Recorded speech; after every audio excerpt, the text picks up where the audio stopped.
My dear brothers and sisters, the story begins with a particular sheikh. I don't know the name of this particular sheikh, but he lives in Riyadh and he was on a trip like the one we're on now. I think he went on a conference or a business in one of the neighboring countries to Saudi Arabia. Till today, I don't know which one it is, but apparently it had a place there where it was set up for the Western people to come in to enjoy their alcohol and all the other stuff, as you know. So the sheikh, he says, I had some business to do there. And then after I finished my business, I managed to finish a day before my flight. And then I was extremely tired and exhausted. So I went looking for a place to stay. I didn't know this city. I didn't know what it was like. And I entered a hotel to hire a room. But in that hotel, all I saw was men and women indulging in lustful temptations, drinking wine, music and dancing. I had never seen something like this in my life. And one person who was in there happened to be a Muslim expatriate who was working there. And when he saw me, he said, "Ya Shaykh, please, this is not a place for you. I don't want to see a Shaykh who is a role model in this place." He said, "Where am I going to go? And I'm really tired." He said, "Ya Shaykh, you can stay here, but it's not a place for you." So the Shaykh says, I couldn't stay there, I left. I left and I found a park. And in that park there was a bench. So I decided to sleep on that bench, and I didn't care about anything else because I was extremely tired. And then close to about Fajr time, my flight was about to leave at Dhuhr a little bit later, and I decided that maybe I can find a cab, a taxi, or a car to take me to the airport. He said, I took a car to the airport, and in the airport there was a prayer room. I went to the prayer room and I prayed my Fajr, and usually they don't let people sleep inside the prayer rooms, but I was so exhausted that I couldn't help myself but go to sleep. He said, during my sleep time, nobody entered the prayer room. And then close to about 1 hour into my sleep, I wake up to the sound of a cry. I looked in front of me, and there was a young man, a man that was not more than about 25 years old, less than 30, a young man at the beginning of his life. He was praying and crying so badly.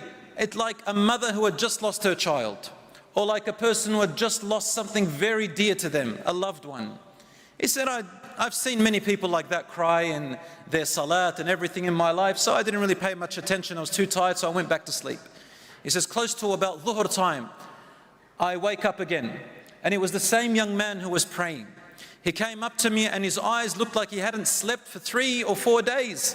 He looked really tired and hungry, and he was so distressed. He looked at me, and with shock he said to me, "Ya Shaykh, هل تستطيع أن تنام?" Are you really able to go to sleep? Are you able really to sleep? He goes, "Yes, I'm really tired." He says, "Wallahi, I don't know how to sleep anymore, Ya Shaykh. I don't know how to sleep. I've been running around for 3 nights and 3 days. I can't sleep. I can't eat, I can't enjoy my life, and I don't want to go back home." He said, "What's going on?" He says, "I'm from Riyadh and I just don't want to go back to my family." So the Shaykh says, Dhuhr time was really approaching, and we decided to pray the Dhuhr. And I said to him, "We'll speak after the Dhuhr time, bi'idhnillahi ta'ala." He says, we prayed Dhuhr together, there's just him and I, and no one else joined us. And then after the Dhuhr, I sat with him. I had a couple of hours before I fly. I sat with him, and he said to me, "I am a man who is married.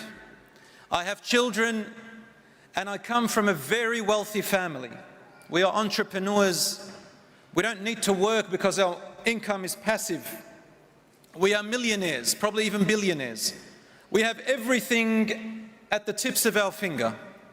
And we have maids, we have workers, we have the best of cars, we have the best of food. Everything that you can imagine, we have it." He said, "But as time went on, I got too bored of the wealth and the luxuries, and I thought to myself, isn't there more to life? I want to try something else. Yes, I've got everything, but I want to try something else." And my dear brothers and sisters, this is exactly what the shaitan does. The shaitan comes up to you and says, "Why don't you get out of your comfort zone?" Nothing wrong with that. But then the shaitan says to you, "Why don't you try something you have never done before?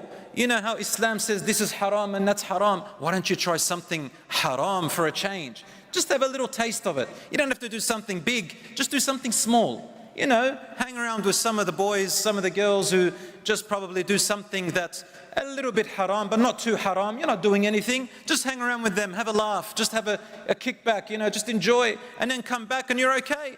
And the shaitan comes and says to you, don't worry, you can go and pray a couple of prayers, it'll wash it away. Some other people, they say, oh, I'll just go and do haram, and the next year I'll do some umrah. The umrah will wash off the sins. This is how we thought. He goes, so ya shaykh, the shaitan came to me and I thought, I want to get out and do something I've never done before. A little bit of haram, just, you know, little minor sins here and there. He goes, but I couldn't do it because my family was all around me.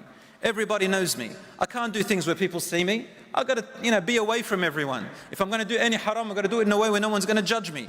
You know, let my hair down a little bit. Come back, do a bit of umrah, and I'm done. He says, yeah, Shaykh, so then I made up an excuse that I was going on a business trip. I told my wife and my children, and I came to this country that you and I are in. I said, yeah, Shaykh, wallahi, I did not intend to do anything major. Just to do minor sins and return, and Allah subhanahu wa ta'ala forgives.